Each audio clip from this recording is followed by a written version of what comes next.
Chapitre 1. Le roi poison et les dangers de la préparation. Scène 1. Un toast à l'immunité. Dans la grande salle du palais pontique, le roi Mithridate VI leva haut son gobelet, le liquide à l'intérieur scintillant de manière inquiétante. « À la vie éternelle », proclama-t-il, ingurgitant la concoction d'un seul mouvement rapide.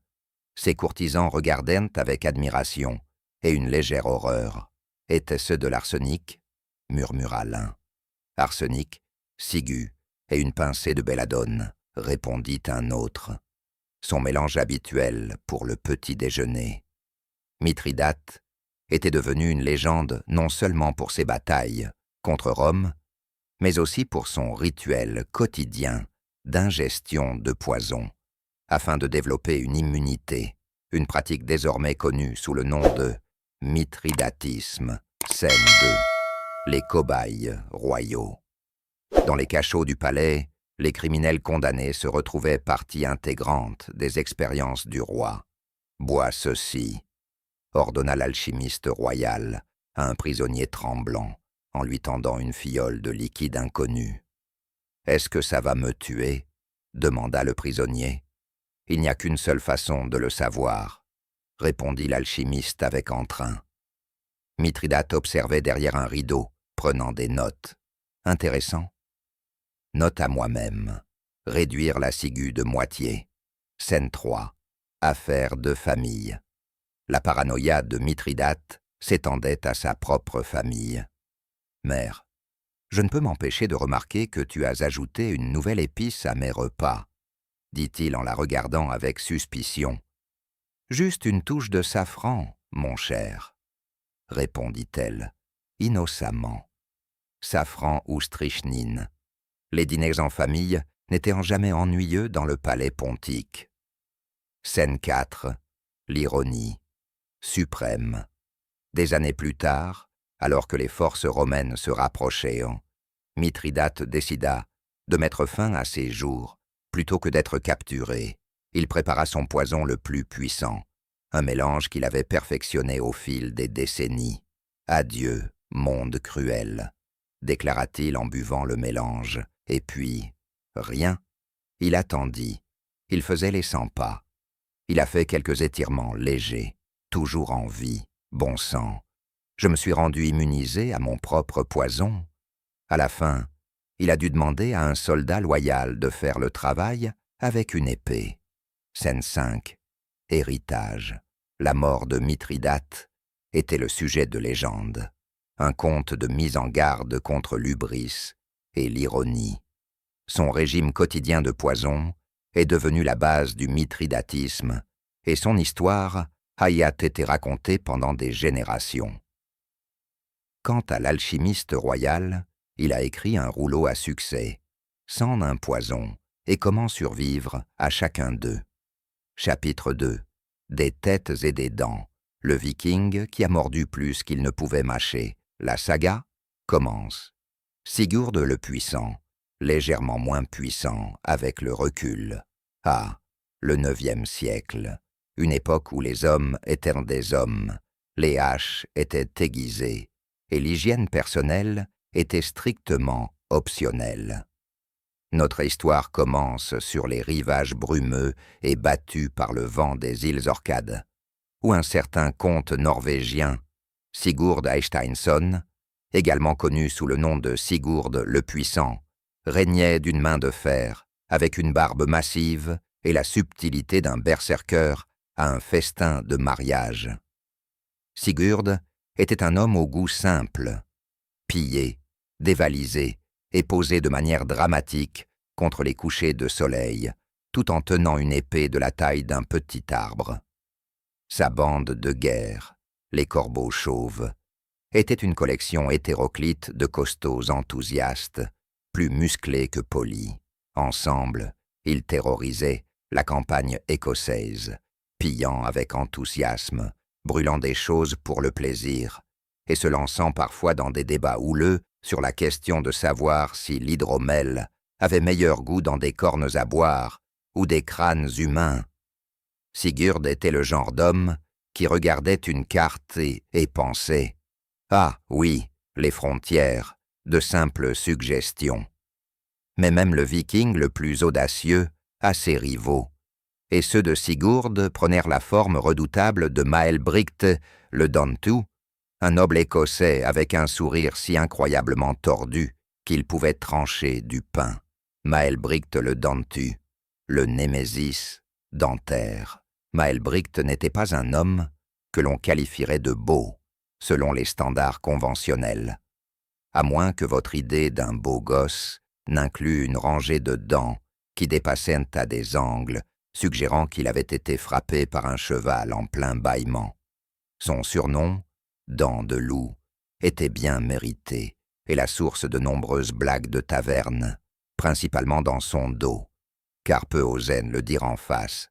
Ses dents, vous voyez, n'étaient pas juste des dents, c'étaient des armes, aiguisées, jaunes et légèrement menaçantes, comme une clôture en piquet dérangée avec une rancune. Maelbricht détestait Sigurd avec la sorte de passion habituellement réservée aux percepteurs d'impôts et aux beaux-parents surprises. Sigurd, quant à lui, considérait Maelbricht comme une nuisance mineure, jusqu'à un jour fatidique où l'ennui, l'ego et une compréhension absolument catastrophique du fair-play se sont heurtés. Le défi. Un duel de 40 contre 40, environ. Cela a commencé, comme beaucoup de sagas vikings, autour d'une coupe d'hydromel et d'un sens de bravade dangereusement gonflé. Qu'il en soit connu, Sigurd rugit, frappant son corps de boisson, sur la table si fort que l'hydromel éclaboussa sa tunique, qu'il portait comme un insigne d'honneur. Moi, Sigurd le Puissant, défie Maelbricht le Dantu de se battre. 40 de mes plus vaillants guerriers contre 40 de ces gaillards aux dents de lapin. 40 de mes meilleurs guerriers contre 40 de ces gamins édentés. La salle a éclaté en acclamations, coups de poing, et l'occasionnel « Attendez, qu'en est-il du bulletin météo ?» La salle a éclaté en acclamations, en coups de poing, et en quelques « Attendez, qu'en est-il du bulletin météo ?» Mais la logistique n'était pas le point fort de Sigurd. Dans les brumeux vallons d'Écosse, Maelbricht reçut le défi avec un sourire qui aurait pu fendre une citrouille. 40 hommes, dit-il. Très bien. Mais si Sigurd pense que je vais jouer franc jeu, il a clairement sniffé trop d'huile de baleine, et ainsi, le jour était fixé. Les 40 guerriers de Sigurd arrivèrent dans la clairière, désignés en pleine tenue de bataille, prêts pour un combat honorable, pour découvrir que Maelbricht avait également amené 40 hommes, plus quelques extras, plus quelques cousins, plus un mouton très en colère nommé Angus, Sigurd, n'étant pas du genre à se laisser surpasser en matière de duplicité, avec 80 guerriers en embuscade derrière une colline voisine. Le concept de honneur dans ces contrées était, disons, flexible, la bataille. Des têtes vont tomber, littéralement. Le choc fut rapide, brutal et totalement dépourvu de subtilité. Les épées s'entrechoquèrent, les boucliers se brisèrent, et à un moment donné, 2 guerriers se lancèrent dans une dispute animée sur la manière correcte de tresser une barbe en plein duel. Maelbricht se battit vaillamment, balançant sa hache en larges arcs, ses dents de devant scintillant, comme 2 faux en ivoire dans la brume. Il réussit à abattre plusieurs des hommes de Sigurd, gloussant de joie en le faisant. Mais à la fin, les chiffres l'ont submergé. L'armée cachée de Sigurd a surgi comme un tsunami de testostérone, et Maelbricht s'est retrouvé entouré, ensanglanté et haletant. Alors qu'il tombait à genoux, il cracha une dent, une des vraiment grosses, et lança un regard noir à Sigurd. « Tu m'as peut-être vaincu au combat, grogna-t-il, mais que mes dents hantent tes descendants.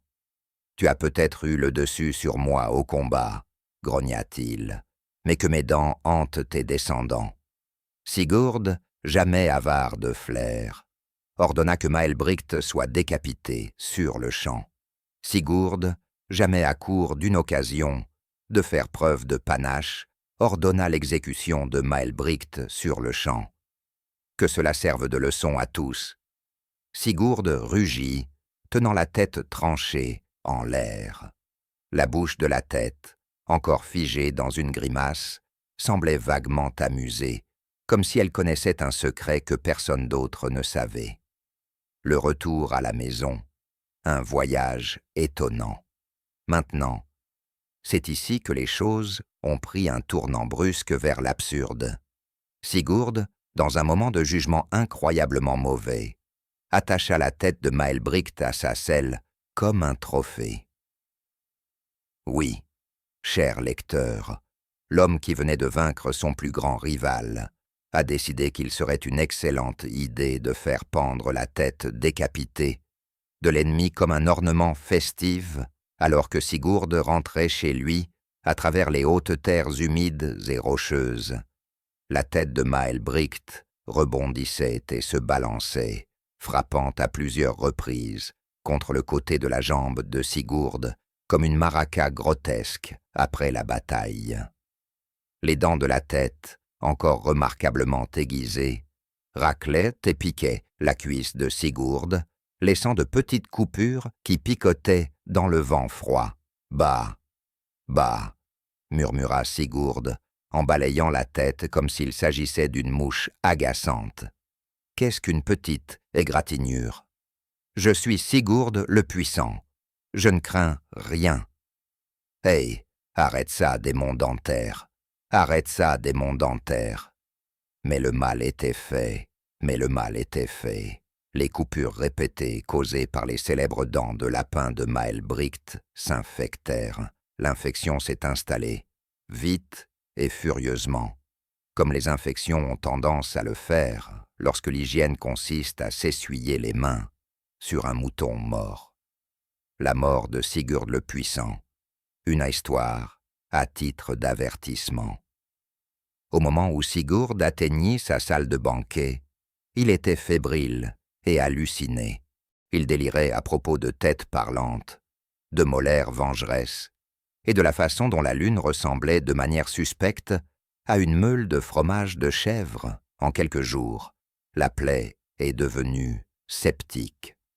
Sa jambe enfla fit comme une saucisse trop farcie, et une odeur âcre commença à se répandre dans le couloir, au grand désarroi de ces guerriers qui commençaient déjà à reconsidérer leur choix de vie. La guérisseuse du village, une vieille femme nommée Gudrun la Grincheuse, examina la plaie avec l'enthousiasme de quelqu'un inspectant un champignon particulièrement agressif. « Ah !» déclara-t-elle en piquant la jambe avec un bâton. « Tu as été maudit par la dent de la vengeance. Ça arrive tout le temps. » Les derniers jours de Sigurd étaient un flou chaotique. Il a insisté pour organiser un festin en son honneur, où il a prononcé un discours enflammé sur les dangers de faire confiance à la dentisterie ennemie, avant de s'effondrer dans son bol de ragoût en plein toast, ces derniers mots. Dites aux poètes, c'était une égratignure héroïque. Les conséquences, un nouveau dicton est né. Ainsi périt Sigurd le Puissant, non pas abattu par une épée ou une lance, mais par une seule dent d'un homme qu'il avait déjà tué. Dans les années qui suivirent, « Ne liez pas les têtes à votre selle » devint un proverbe courant dans le monde viking, aux côtés d'autres perles de sagesse comme « Ne faites jamais confiance à une chèvre borgne » et « Si l'hydromel a un goût étrange, peut-être ne le buvez-vous pas ». Maelbrigt, pour sa part, a acquis une réputation posthume en tant qu'homme qui a mordu de l'au-delà. Ses descendants racontaient fièrement l'histoire, bien qu'elle fût parfois exagérée en disant que la tête de Maelbrigt avait sauté et dévoré toute la jambe de Sigurd, ou que le fantôme de Maelbrigt hantait le cheval de Sigurd jusqu'à ce qu'il se précipite dans un ravin. Épilogue. La saga continue. Quant aux guerriers de Sigurd, Ils se sont divisés en factions. Un groupe a fondé l'Ordre des Non-Griffés, jurant de ne plus jamais toucher aux têtes ennemies, tandis que l'autre, plus rebelle, a formé la Fraternité des Crocs-Morsants, portant de petites dents en argent autour de leur cou pour porter chance. Et quelque part, dans les collines brumeuses des Orcades, on dit qu'on peut encore entendre le léger cliquetis, cliquetis, cliquetis des dents d'une tête tranchée, claquant dans le vent nocturne, attendant sa prochaine victime sans méfiance. Chapitre 3. La malédiction des tuiles de toit et autres objets tombants. Un conte de briques, d'égos et des malheureuses lois de la gravité. Ah, la Grèce antique, un pays d'oliviers, de philosophes en toge et d'un nombre alarmant de personnes qui semblaient déterminées à mourir de manière si ridicule que même les dieux devaient en prendre un moment pour rire. Notre histoire commence dans la ville animée d'Argos, où Pyrrhus, d'Épire, roi, général et philosophe, à temps partiel, de profondeur douteuse, passait une très mauvaise journée. Mais avant d'en arriver là, revenons un peu en arrière. Pyrrhus, vous voyez, était le genre d'homme qui pensait que stratégie était synonyme de courir droit vers l'ennemi et espérer qu'il laisse tomber leur lance par pure admiration. Ses campagnes militaires étaient célèbres, surtout pour le nombre de personnes qui gagnaient techniquement pour réaliser plus tard qu'elles étaient désormais fauchées, épuisées, et probablement manquaient plusieurs parties essentielles du corps. En fait, c'est de là que vient le terme « victoire à la Pyrrhus ». Une victoire si coûteuse que vous auriez mieux fait de rester chez vous à tricoter des chaussettes. Pyrrhus est la ville de la confusion. Maintenant, Pyrrhus, après des années de combat, contre Rome, Carthage, la Macédoine et quelques chèvres en colère de temps en temps, se retrouvait dans la ville d'Argos, où les choses allaient en bientôt mal tourner, dans le sens le plus littéral imaginable.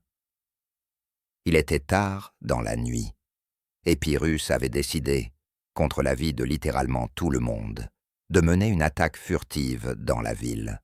Maintenant, pour Pyrrhus, furtivité signifiait prendre d'assaut les portes à minuit avec des éléphants. Oui, des éléphants. Parce que rien ne dit infiltration discrète, comme un animal de 6 tonnes avec la grâce d'un bœuf ivre, naturellement. Les éléphants se sont coincés, comme les éléphants le font lorsqu'ils naviguent dans les ruelles grecques anciennes de la largeur d'un modeste sandwich. Les soldats se sont perdus, les habitants se sont réveillés, et ce qui devait être une attaque audacieuse s'est transformé en ce que les historiens ont plus tard convenu d'appeler un défilé de désastres stratégiques. Pyrrhus, toujours le leader pragmatique, se retrouva dans une rue étroite, entourée par le chaos. Ses soldats se battaient dans des ruelles étroites, des éléphants baragouinaient, ou quel que soit le bruit que font les éléphants quand ils sont confus, et les cris lointains de philosophes débattant de savoir s'ils devaient aider ou simplement observer et écrire un poème à ce sujet plus tard, entre en scène, mamie destinée, et puis vint la tuile. Haut au-dessus de la rue, dans une petite maison légèrement tordue avec un toit qui avait connu de meilleurs jours, était assise Antheia, une vieille femme grecque qui n'avait absolument pas de temps pour ces absurdités. Antheia avait vécu des guerres, des famines et la grande pénurie d'oliviers de 275 avant Jésus-Christ. Elle avait vu des rois monter et descendre, et elle n'allait pas laisser son sommeil de beauté être interrompu par un seigneur de guerre, trop dramatique, qui marchait dans sa rue comme s'il en était le propriétaire. Elle regarda le chaos d'un air désabusé, en murmurant sous son souffle « Les hommes, toujours en train de se battre, jamais de balayer la cour. Juste une fois, j'aimerais passer une nuit paisible avec du thé à la grenade et des potins de chèvre. » Son regard tomba sur Pyrrhus, qui, dans son armure étincelante et son casque à crête, ressemblait à un homme auditionnant pour le rôle de héros dans une tragédie qui tourne mal. Il hurlait des ordres, agitait son épée et se comportait généralement de manière spectaculaire. Anteia, qui avait un bras plutôt impressionnant pour une octogénaire, décida qu'elle en avait assez. Elle prit la tuile la plus proche, un gros morceau de terre cuite qui avait été précieusement équilibré pendant des années, et avec la précision désinvolte de quelqu'un qui avait lancé des choses à des chèvres, des petits-enfants, et une fois à un marchand particulièrement impoli, elle la lança du toit. Le coup fatal, maintenant. On pourrait penser qu'un guerrier chevronné comme Pyrrhus, avec ses innombrables batailles et son prétendu génie tactique, serait préparé à toutes sortes de menaces, lances, flèches, peut-être même une charge d'éléphant. Ce pourquoi il n'était pas préparé, c'était la modeste tuile de toit. Avec un bruit dégoûtant, la tuile frappa Pyrrhus en plein sur la tête. Il se figea en plein commandement, les yeux écarquillés, son épée tombant de sa main avec un bruit sourd. La rue tomba dans le silence. Même les éléphants s'arrêtèrent, leurs grandes oreilles flottantes, tressaillant de confusion. Et puis, avec tout le drame d'un homme qui venait de réaliser qu'il avait été abattu par un morceau de poterie, Pyrrhus s'effondra comme un sac d'amphore mal équilibré. Les conséquences, choc, horreur et un peu de suffisance. Anteia, jetant un coup d'œil par-dessus le bord de son toit, cligna des yeux une fois, haussant les épaules, murmura « Eh bien, ça lui apprendra à crier à minuit. Maintenant, où ai-je m'y monter ?» Dans la rue, les soldats de Pyrrhus regardaient avec incrédulité. Le puissant Pyrrhus, l'homme qui avait survécu à d'innombrables batailles, qui avait chargé dans les lignes ennemies et qui avait même tenté de lutter contre un taureau pour le plaisir, avait été abattu par la gravité et une tuile de toit. Un soldat particulièrement brave, peut-être un peu lent à la détente, piqua Pyrrhus avec sa lance. Il ne se relève pas.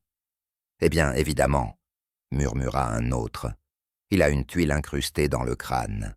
Et ainsi, le grand Pyrrhus fut achevé non pas par un général rival ou un complot astucieux, mais par une grand-mère armée de rien d'autre que le toit de sa cuisine. Héritage, la tuile. Entendu dans le monde entier. La nouvelle de la mort de Pyrrhus s'est répandue comme une traînée de poudre à travers le monde grec. Les poètes se précipitèrent pour composer des odes. Les philosophes débattaient de la métaphysique des objets tombants. Les habitués des tavernes ont inventé des jeux à boire. Prenez une gorgée chaque fois qu'un général meurt de quelque chose de stupide. Prenez une gorgée chaque fois qu'un général meurt d'une stupidité. Même dans des contrées lointaines, les rois riaient nerveusement et commençaient à renforcer leur toit. Quant à Anteia, elle est devenue une légende locale. Les enfants murmuraient des histoires de la sorcière du toit, et les marchands commencèrent à vendre des tuiles authentiques du destin aux touristes aux yeux écarquillés. Un sculpteur ambitieux a même essayé de faire une statue d'elle, Anteia, debout triomphalement, tuile de toit à la main. Elle a poliment décliné, disant qu'elle n'avait pas le temps pour des statues quand il y avait un ragoût de chèvre à préparer.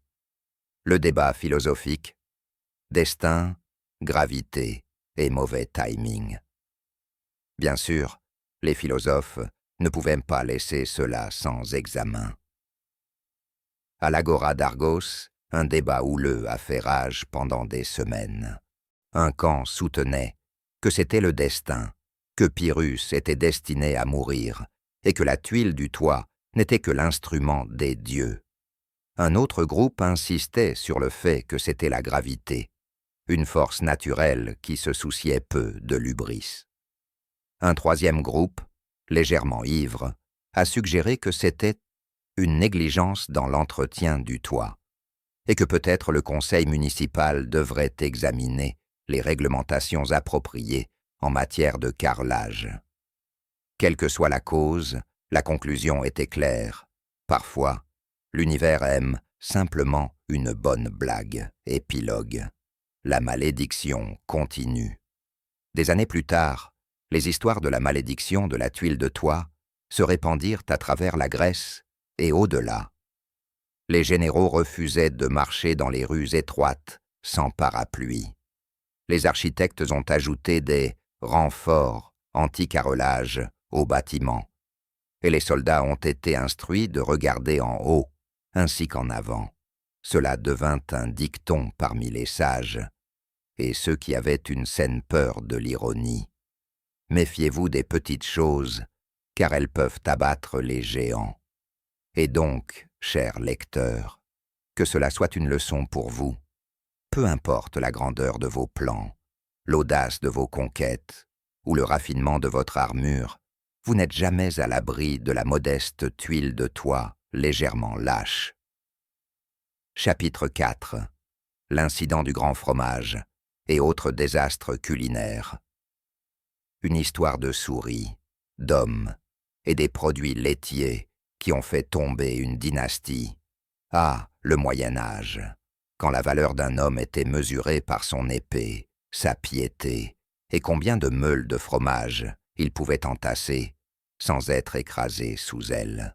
C'était une époque où la ligne entre le festin et le fiasco était plus mince que la gaufrette de pain servie avant le véritable repas, et où un simple dîner pouvait se transformer en une catastrophe géopolitique plus vite que vous ne pouviez dire « passer la cervoise ». Notre histoire commence dans le village de Mucklebury-on-the-Mere, un hameau si petit qu'il faisait regarder les cartes avec pitié et dire « non, merci ». C'était un endroit où les vaches étaient plus nombreuses que les gens, où l'air sentait légèrement le navet et le regret, et où la plus grande ambition culinaire était de survivre au prochain repas sans que votre nourriture ne riposte. Au cœur de ce village se trouvait Lord Percival, le rondelet, un homme dont la taille n'était pas mesurée en pouces, mais en unités de fromage consommées par heure. Percival n'était pas seulement un seigneur, il était une légende du lactose, un homme qui croyait que les produits laitiers étaient la colonne vertébrale de la civilisation, et franchement, aussi son talon d'Achille. Le festin des festins. Un beau jour, si par beau, nous entendons, nuageux, humide, et sentant la chèvre mouillée, Lord Percival décida d'organiser un festin si grandiose qu'il ferait pleurer le roi d'Angleterre dans son pudding. L'occasion? Absolument rien. C'était un mercredi, et Percival croyait en célébrant le fait qu'il était encore en vie, et que ses artères n'avaient pas encore monté un coup d'État. Le menu était une symphonie ambitieuse et obstruante des artères d'excès médiévales, cygnes rôtis farcis aux amandes et au regret. Hareng mariné, servi avec une touche de peur existentielle, une montagne de pain d'orge, parce que le scorbut n'attend personne. Et, bien sûr, la grande roue de fromage, une monstruosité laitière si énorme qu'elle avait sa propre attraction gravitationnelle et un nom, le Lactosaurus rex. Les villageois regardaient avec émerveillement les serviteurs rouler le fromage dans la grande salle, ces meules craquant sous la pression, les lattes du sol gémissant, et les souris locales formant un pèlerinage pour rendre hommage, mais tapis dans l'ombre, mon ami, se cachait le danger, car le Lactosaurus rex avait une histoire sombre, crémeuse et légèrement fermentée dont personne n'osait parler, jusqu'à ce qu'il soit trop tard. La légende du Lactosaurus rex. On dit que le Lactosaurus rex a été créé pour la première fois par frère Barthélemy l'Excessif, un moine qui croyait que le fromage était un don divin, envoyé par le Tout-Puissant lui-même, pour rappeler à l'humanité à la fois l'abondance de la nature et l'importance de ne pas faire confiance aux produits laitiers qui sentent les pieds et les âmes des damnés. Le fromage, selon la légende, avait été laissé à vieillir pendant 30 ans dans une cave de monastère, oublié derrière une caisse d'eau bénite périmée et un manuel d'exorciste intitulé « Alors, vous avez des démons ». Lorsqu'il fut enfin redécouvert, le fromage avait développé une sorte de conscience, une aura de malveillance, une tendance à vibrer doucement lorsque la lune était pleine, et l'habitude troublante de dévorer le rat occasionnel qui s'approchait trop près.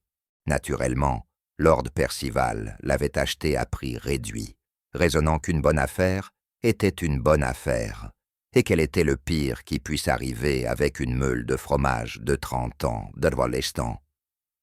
Le déroulement, alors que le festin commençait, la grande salle du manoir de Percival était remplie des suspects habituels, des chevaliers se vantant de batailles qu'ils n'avaient jamais réellement livrées, des moines débattant du nombre d'anges pouvant danser sur un os de poulet, et Lady Gwendoline, la langue bien pendue, qui avait un talent pour transformer les compliments en insultes à peine voilées.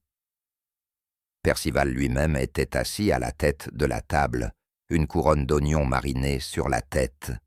Une décision culinaire, pas une décision de mode, et une coupe de vin dans une main, qu'il utilisait, occasionnellement, pour menacer les serviteurs de passage de la remplir. Le fromage était placé au centre de la table, dégageant une odeur si puissante qu'elle aurait pu être utilisée comme arme. Les invités essayaient de sourire poliment, tout en retenant leur souffle, ce qui a conduit à plusieurs cas d'évanouissements accidentels et à un malheureux chevalier qui est tombé la tête la première dans la crème anglaise.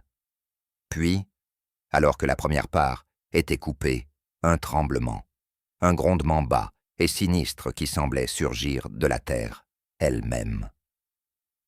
Le Lactosaurus rex s'était réveillé. Le grand incident du fromage. Ce qui s'est passé ensuite est digne d'une chanson et d'une légende, bien que le barde local, Bumbling Barry, qui a essayé d'écrire une ballade à ce sujet, est malheureusement étouffé avec un os de oie à mi-chemin et n'est jamais terminé. Le fromage a explosé, pas dans le sens habituel d'une métaphore dramatique, mais littéralement. La pression des années de vieillissement, des gaz piégés comme des esprits vengeurs, et une intégrité structurelle que l'on ne pouvait décrire que comme optimiste, ont entraîné une détonation qui a envoyé des cahiers volés comme des éclats d'obus à travers le hall. Les invités se sont accroupis sous les tables, alors que des morceaux de fromage éclaboussaient les murs, les plafonds, et un bouffon particulièrement malchanceux qui jonglait avec des navets à ce moment-là. La précieuse tapisserie du blason, de la famille du Seigneur, un mouton, un tonneau et un hérisson l'air confus, fut anéantie, remplacée par une fresque de chaos laitier. Le pire, cependant, était encore à venir. La goutte de trop de fromage, Lord Percival, qui préparait un grand toast sur les vertus des produits laitiers, fut frappé en plein cœur par un morceau de fromage si dense qu'il aurait pu être classé comme une arme contondante. Il recula en titubant, renversant un plateau de faisan glacé, au miel, se tenant la poitrine et haletant. Par les vaches bénies de Canterbury, j'ai été abattu par mon propre festin. Lady Gwendoline, toujours pragmatique, se pencha et remarqua « Peut-être que c'est un signe que tu aurais dû opter pour les navets. » Et ainsi, Lord Percival, le rondelet, conquérant des buffets et tueur de nombreux fromages de brie, devint la première victime enregistrée de la mort par Fromage épilogue. Une histoire de mise en garde. L'incident du grand fromage est devenu une histoire cautionnaire racontée à travers le royaume. Les enfants étaient avertis de ne rien manger de plus vieux que leurs grands-parents. Les bardes composaient et mouraient souvent en plein champ, des ballades sur le jour, où le fromage a riposté. Même les souris de Mucklebury-on-the-Mire ont tenu une petite veillée solennelle en l'honneur du défunt Lactosaurus Rex, bien qu'elles aient admis en privé qu'elles étaient soulagées d'avoir survécu à son règne de terreur. Et à la fin, l'héritage de Lord Percival perdura, non pas à travers des batailles, ou des traités, ou de grands exploits, mais dans une petite plaque au-dessus de la cheminée du manoir qui disait « Ici repose Lord Percival, le rondelet, que son appétit repose en paix, et que son fromage demeure intact. » Chapitre 5. Festin de figues et dilemmes moraux, où une figue fait chuter un philosophe, un festin, éveille une crise existentialiste, et une chèvre devient philosophe par accident. Dans la grande tradition de la Méditerranée antique, où les dîners se balançaient souvent entre philosophies, bagarres ivres et petites guerres occasionnelles, vivait un homme nommé Crispus du Figuier, un philosophe d'une telle renommée que même les olives murmuraient son nom la nuit. Crispus était le genre d'homme qui portait une barbe si longue et emmêlée que de petits oiseaux y faisaient parfois leur nid. Il croyait à la poursuite de la vertu, à la nature du bien, et surtout au pouvoir transcendant du figuier. Il avait aussi, par coïncidence, un terrible sens de l'humour et une tendance alarmante à organiser des dîners et qui laissèrent les invités non seulement à remettre en question leur morale, mais aussi la sécurité de leur appareil digestif. Notre histoire commence, comme toutes les bonnes histoires devraient le faire, par un festin. L'invitation. C'était le genre d'invitation qui arrivait avec grandiose. Un rouleau de parchemin attaché avec de la ficelle et scellé avec un emblème en cire, représentant une figue portant une petite couronne. « Vous êtes par la présente convoqués, » disait-il, à participer à un festin de figues à la villa de Crispus, le philosophe, où des questions de vertu seront débattues, des figues seront consommées, et l'illumination pourra, ou non, être atteinte. Apportez votre appétit et votre boussole morale. Signé Crispus de la figue, pensant, mangeant, éternuant, occasionnel. Naturellement, toute la ville de Figopolis, oui, c'était un vrai endroit, bourdonnait d'anticipation. Qui pourrait résister à l'occasion de débattre du sens de la vie autour d'un plat de chèvre, rôti et de compote de figues? Qui, en toute bonne santé mentale, passerait à côté de l'occasion de s'étouffer accidentellement avec une figue, tout en se demandant si l'univers a un but? Exactement, personne. Le festin commence. La villa de Crispus, perchée au sommet d'une colline, surplombant la mer, et le malheureux pêcheur occasionnel qui tombait à l'eau en discutant de l'âme des poissons, était un grand événement. Elle avait des colonnes en marbre, des oliviers se balançant dans la brise, et un nombre suspect de chèvres, errant comme si elles possédaient les lieux. Les invités arrivaient en masse. Pindare le pondéré, un poète qui ne s'exprimait qu'en couplets, même lorsqu'il commandait plus de vin. Béryl l'impressionné, une matrone avec une langue plus acérée qu'une épée spartiate. Gaius le mangeur, qui avait autrefois dévoré un bœuf rôti entier en une seule fois et se plaignait encore de faim. Et bien sûr, Euphémia la marchande de figues, qui avait discrètement glissé quelques figues supplémentaires dans les plats, espérant un coup de pouce pour ses ventes. Les tables ployaient sous le poids des plats. Pigeons farcis aux figues, agneaux glacés aux figues, tartes aux figues, vin de figues, salade de figues, et un dessert spécial appelé surprise aux figues, que tout le monde savait être juste plus de figues, mais servi dans un autre bol. Crispus, lui-même, se tenait à la tête de la table, les bras grands ouverts, la robe légèrement brûlée par un incident culinaire antérieur, la barbe scintillante d'huile d'olive et une lueur philosophique dans les yeux. Amis, philosophes, amateurs de figues, proclama-t-il. Ce soir, nous ne dînons pas seulement de nourriture, mais des questions mêmes qui définissent l'existence. Une figue est-elle simplement un fruit, ou un symbole du désir de l'âme pour la douceur dans un monde amer? Discutez. Tout le monde applaudit poliment. Eh bien, presque tout le monde. Le débat des figues de la mort.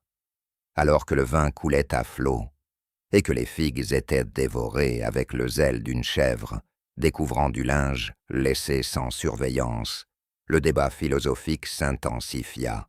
Pindar le pondéreux se pencha de manière dramatique, déclarant « Une figue n'était qu'une métaphore, je dis, pour l'étreinte douce, mais éphémère du destin. » Béryl, l'impressionné, renifla.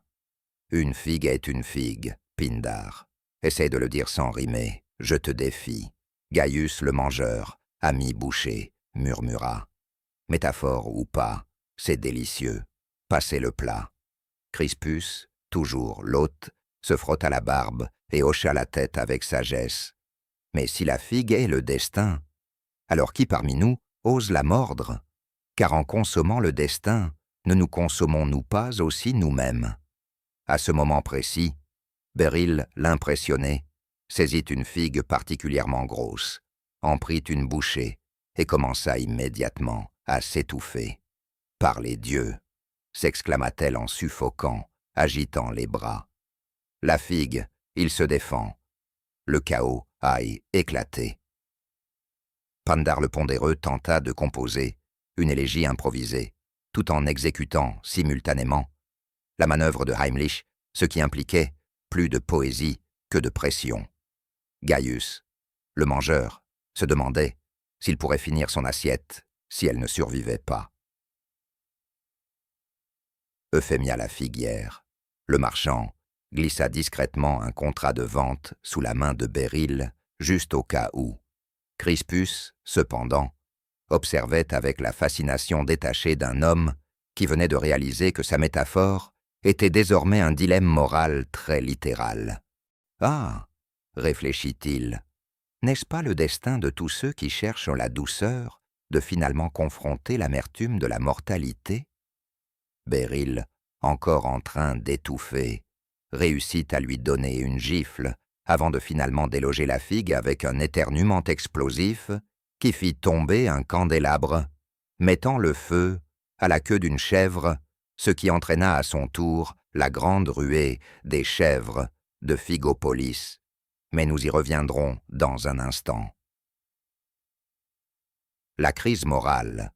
Alors que le chaos provoqué par les figues se déroulait, les philosophes, fidèles à leur habitude, n'ont pas interrompu le festin, ils débattaient plus intensément. « Si une figue peut à la fois nourrir et tuer, » s'interrogea Pindar, « est-elle bonne ou mauvaise ? » « Peut-être que ce n'est ni l'un ni l'autre, » répondit Crispus, « mais un reflet de notre propre fragilité morale. Ou peut-être, » intervint Gaius le mangeur, enfourrant une figue dans sa bouche, « c'est juste un fruit, et vous vous prenez tous trop la tête avec ça. » Pendant ce temps, les chèvres, désormais encouragées par l'incident de la queue enflammée, avaient commencé à assaillir la table, à saisir des figues, à renverser des coupes et à donner des coups de tête aux philosophes qui avaient l'air trop imbus d'eux-mêmes. L'apocalypse des figues. Ce qui suivit fut connu dans la légende locale sous le nom de la figocalypse, une nuit de chaos collant, de déboires philosophiques, et la réalisation finale que personne ne savait vraiment ce que symbolisait une figue, mais ce n'était certainement pas la paix et la tranquillité. Dans les jours qui suivirent, Crispus s'assit au milieu des décombres, les robes tachées de vin, la barbe légèrement fumante, et soupira. Peut-être que la véritable leçon morale est celle-ci, ne jamais organiser un dîner avec plus de 5 chèvres et une quantité illimitée de figues, et du coin, où Beryl, l'impressionné, s'essuyait le visage avec une serviette, vint la réplique sèche, ou peut-être, Crispus, la leçon est « Mâche ta nourriture et garde tes métaphores pour toi ». Chapitre 6. La bataille des biscuits d'orge, ou comment un simple en-cas a failli renverser un village entier, qu'il soit connu que dans le village illustre de Mucklebury-on-the-Mire, les guerres étaient rarement menées avec des épées, des boucliers ou des machines de siège. Non, leurs batailles se livraient sur des questions beaucoup plus critiques. La manière correcte de préparer une théière, si les chèvres pouvaient être de confiance près du potager, et surtout, la texture appropriée des biscuits d'orge. Ah, le biscuit d'orge, une humble création de farine, d'eau et du genre d'optimisme culinaire habituellement réservé à la médecine médiévale, était-il censé être doux et friable comme un câlin affectueux de grand-mère, ou dur comme une armure de chevalier capable de dévier les flèches et éventuellement de servir d'arme en cas d'urgence. Ces questions, chers lecteurs, furent le véritable combustible de la bataille des biscuits d'orge, un événement si ridicule, si manifestement absurde, que même les chiens du village refusèrent d'y participer. Le grand schisme des biscuits. Tout a commencé, comme beaucoup de conflits, par une réunion de village qui aurait dû porter sur la rotation des cultures, mais qui a rapidement déraillé lorsque Lady Agatha Crumbly, la soi-disant baronne des biscuits, a déclaré « Le seul véritable biscuit d'orge est celui qui peut supporter le poids de la botte d'un homme adulte sans s'effriter. » Son rival, Sir Reginald Softchew, un chevalier dont les dents avaient depuis longtemps renoncé à se battre, se leva en protestation indignée. « C'est une hérésie culinaire, Agatha. Un biscuit devrait fondre dans la bouche comme un murmure des anges, pas menacer l'annihilation dentaire. » La pièce tomba dans le chaos. Les agriculteurs se disputaient avec les forgerons. Les bergers criaient sur les boulangers. Même le bouc du village, Percy, semblait intervenir en mangeant les deux types de biscuits et en quittant la pièce avec une expression qui ne pouvait être décrite que comme profondément troublée. La formation des factions des lignes était tracée. D'un côté, les crispeurs, dirigés par Lady Agatha, qui croyaient en des biscuits durs et inflexibles, du genre à survivre à une inondation, une famine, et peut-être même à l'apocalypse. Leur slogan, « Si ce n'est pas assez solide pour soutenir une table, ce n'est pas un vrai biscuit. » De l'autre côté, la coalition friable, dirigée par Sir Reginald, qui défendait la cause des biscuits délicats et beurrés, qui pouvaient s'effriter au moindre soupir. Leur cri de guerre, les biscuits devraient céder aux gencives, pas les matraquer, jusqu'à les soumettre. Des partis neutres, comme le village idiot, Fergus, ont tenté de servir de médiateur en suggérant une trêve de biscuits impliquant une recette hybride. Mais il a été rapidement réduite au silence lorsque sa proposition incluait l'ajout de raisins secs, ce que tout le monde convenait être un crime de guerre en soi. La montée vers la bataille. À mesure que les tensions montaient, les villageois commencèrent à faire des réserves. Les réserves d'orge étaient stockées. Le beurre était rationné. Les plaques de cuisson étaient aiguisées en boucliers de fortune, la guilde des biscuits locale. Auparavant un groupe de personnes douces dédiées aux thés agréables et aux commérages oisifs, s'est transformé en une force paramilitaire, avec des tabliers assortis et des rouleaux à pâtisserie aiguisés à des pointes létales. Les rumeurs allaient bon train. On disait que Lady Agatha avait ordonné la construction d'une catapulte géante à biscuits, conçue pour lancer des biscuits durcis sur les forces ennemies. Pendant ce temps, le camp de Sir Reginald expérimentait secrètement un agent adoucissant pour biscuits, une concoction mystérieuse impliquant du lait de chèvre chaud et, prétendument, les larmes de grand-mère déçue. La place du village est devenue un champ de bataille de propagande. Des affiches ont été mises en place. Rejoignez les Crispers pour des biscuits avec lesquels vous pouvez construire une grange. Soutenez la coalition des émoussés parce que les dents méritent de la miséricorde. Votez Percy la chèvre, parti neutre plein d'herbe. Même les enfants se sont impliqués, formant des milices lançant des biscuits qui ont bombardé les passants avec des lots de test, causant plusieurs blessures mineures, et au moins un engagement accidentel lorsqu'un biscuit particulièrement bien visé a frappé un jeune garçon à la tête. Et la fille qui l'a lancé a dit « Oups, je suppose que nous sommes mariés maintenant ». La bataille commence. À l'aube du jour fatidique, les deux camps se sont rassemblés sur la place du village, armés de paniers de biscuits, de cuillères en bois aiguisées en lances et d'une quantité alarmante de projectiles à base de beurre. Lady Agatha, en pleine tenue de bataille, une cuirasse en forme de biscuit et une couronne en scone durcie, leva son fouet comme une générale menant ses troupes dans une bataille glorieuse et idiote. Que la pâte rencontre la force pour le croustillant. Sir Reginald, légèrement essoufflé mais déterminé, brandit un drapeau représentant un biscuit délicat, se désagrégeant artistiquement en miettes à vos armes, mes doux boulangers. Pour le crumble, la dent et le juste, le premier tir fut tiré. Un énorme biscuit rassis catapulté depuis la machine de guerre d'Agatha, s'écrasant contre les défenses de Reginald et écrasant 3 tonneaux de beurre mou. La riposte fut rapide.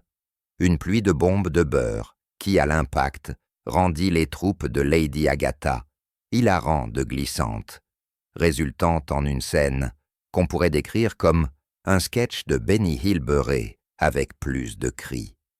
Pendant ce temps, Percy la chèvre, saisissant l'opportunité, se déclara suprême arbitre des biscuits à travers une série de coups de tête de plus en plus précis et dévora rapidement une part significative des provisions de la coalition friable.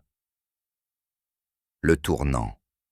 Alors qu'il semblait que la bataille se terminerait par une annihilation mutuelle des biscuits, Fergus, l'idiot du village, oui, celui-là même qui avait suggéré des raisins, s'avança dans la mêlée en tenant un plateau de biscuits expérimentaux qui, par un absurde coup du sort, combinait l'extérieur croustillant de la faction des croquants avec le cœur moelleux et beurré des émietteurs. Il prit une bouchée, et alors que les villageois regardaient en silence, stupéfaits, son visage s'illumina d'un état de pure et transcendantale béatitude. Par les dieux, c'est les deux. Lady Agatha et Sir Reginald, meurtris, tachés de beurre et légèrement brûlés, firent une pause, lentement. Ils prirent chacun un biscuit, mâché, avalé, et pour la première fois, ils étaient d'accord. La bataille s'est terminée, non pas avec un fracas, mais avec un soupir collectif et épuisé, suivi d'un applaudissement timide. Conséquence, une nouvelle ère de biscuits. Ainsi naquit le biscuit du compromis, une recette qui entrerait dans l'histoire sous le nom de biscuit d'orge de Mucklebury, une délicatesse à la fois ferme et moelleuse, croustillante mais tendre, capable de résister aux inondations comme aux délicates réceptions de thé. Lady Agatha et Sir Reginald, à contre-cœur, acceptèrent de coécrire un livre de cuisine intitulé « L'art de la guerre et du biscuit, une histoire de précaution ». Percy la chèvre a été décoré du titre honorifique de duc des digestibles et a reçu un accès illimité au champ de choux, où il a passé ses jours dans une paix rassasiée et ballonnée. Et ainsi, la bataille des biscuits d'orge passa dans la légende un rappel que parfois les plus grands conflits ne peuvent être résolus que par le langage universel de la nourriture et de l'absurde. Chapitre 7. Le dessert du destin, ou comment un pudding a failli devenir roi, dans le modeste hameau de Mucklebury-on-the-Mire, où les paysans se disputaient sur la manière correcte de caresser une poule et la méthode la plus digne de se curer le nez en public, peu auraient pu prédire que leur destin serait façonné non par des rois ou des guerriers, mais par un dessert, et pas n'importe quel dessert, mais un pudding si légendaire, si prétendument puissant, qu'on murmurait qu'il avait le pouvoir de couronner un monarque, de faire s'effondrer un régime et de provoquer des danses du ventre spontanées chez les personnes âgées. L'histoire commence, comme toutes les bonnes histoires, avec un boulanger ennuyé et un moine fou, la naissance du pudding, du péril, Bartholomew Crostington, boulanger de métier, rêveur de nature et procrastinateur professionnel par vocation, avait toujours cru que les desserts étaient plus que de simples sucres et farine, ce étant des déclarations, des proclamations audacieuses qu'un homme pouvait laisser un héritage derrière lui, de préférence un héritage nappé de crème et éventuellement enflammé pour un effet dramatique. Un jour, on parlera de moi comme de l'homme qui a osé mettre de la muscade là où aucun homme n'a mis de muscade auparavant. Bartholomé déclarait à personne en particulier, alors qu'il expérimentait dans sa boulangerie faiblement éclairée, répandant de la farine comme une tempête de neige en poudre. Mais ce n'est que lorsque le père Théobald le légèrement dérangé, le moine local, avec un penchant pour les prophéties catastrophiques et une fâcheuse habitude de mettre le feu aux hymnaires, est entré dans la boulangerie un matin brumeux, que l'idée du pudding du destin a véritablement pris racine. J'ai eu une vision.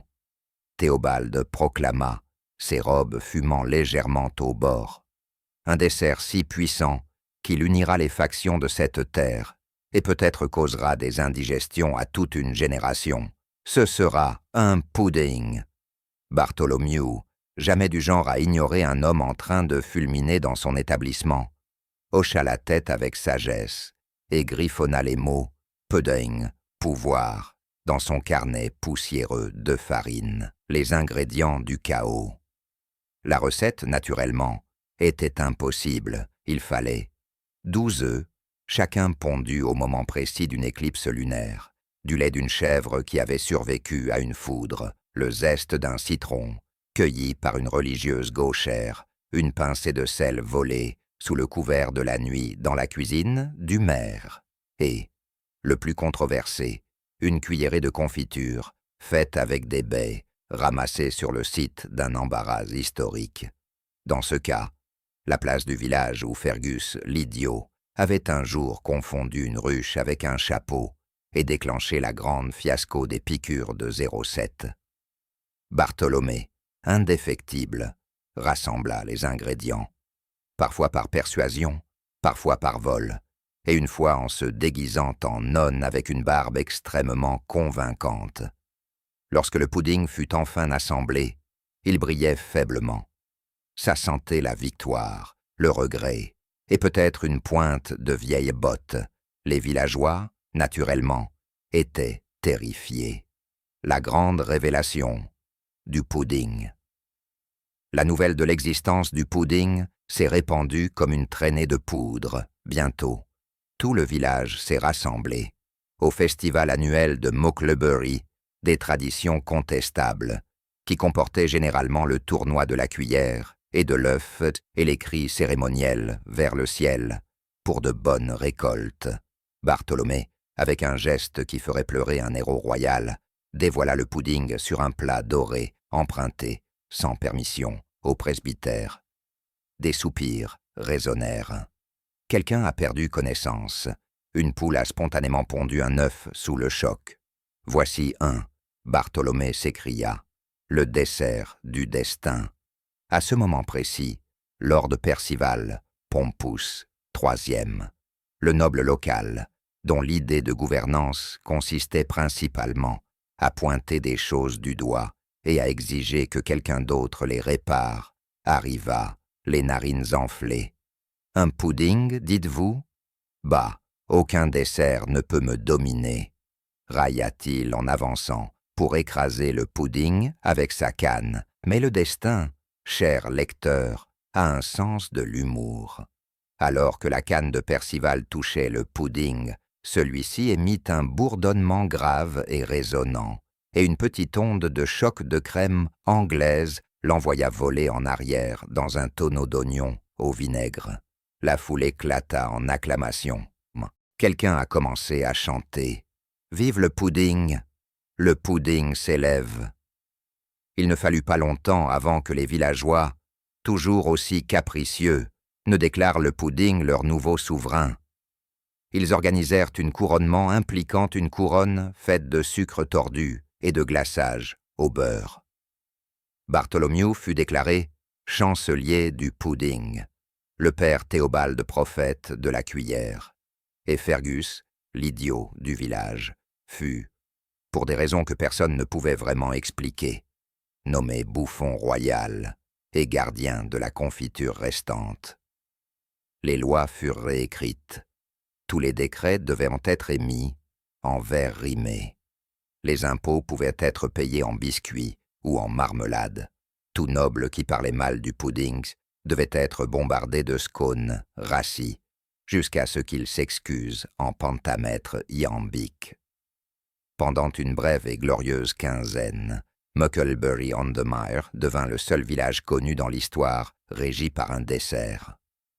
Chapitre 8. Les fringales de minuit et autres cauchemars culinaires. Ou comment une fringale de minuit a failli renverser un royaume. Cela a commencé, comme toutes les catastrophes culinaires, par un grognement bas, grondant, insistant, qui résonnait à travers les couloirs de pierre du château Crumblestone, comme l'appel d'un fantôme affamé. La source du grondement, le roi Percival, le perpétuellement, affamé, un homme dont l'appétit était si légendaire qu'il avait autrefois inspiré une chanson entière de taverne, intitulée « La ballade du ventre sans fond ». Les paroles, pour la petite histoire, contenaient pas moins de 17 couplets sur l'amour du roi, pour les oignons marinés, le canard rôti et les navets au miel. C'était le coup de minuit, lorsque le roi Percival, bien au chaud dans son lit royal, brodé de minuscules raviolis dorés, fut réveillé par une faim si féroce qu'on aurait dit qu'une armée de petits chefs faisait une mutinerie dans son estomac. « Martha !» rugit-il, appelant la cuisinière royale d'une voix qui fit trembler les portraits accrochés au mur et plongea les souris de la réserve. Dans un état de panique collective, Martha l'imperturbable, une femme dont les sourcils n'avaient pas bougé depuis le grand renversement de soupe de 08, arriva en bonnet de nuit et en tablier saupoudré de farine. « Qu'est-ce que c'est, cette fois, votre majesté ?» demanda-t-elle avec la patience fatiguée d'une femme à qui on avait un jour demandé de préparer une tourte à la viande en 3 étages en forme de château à 2 heures du matin.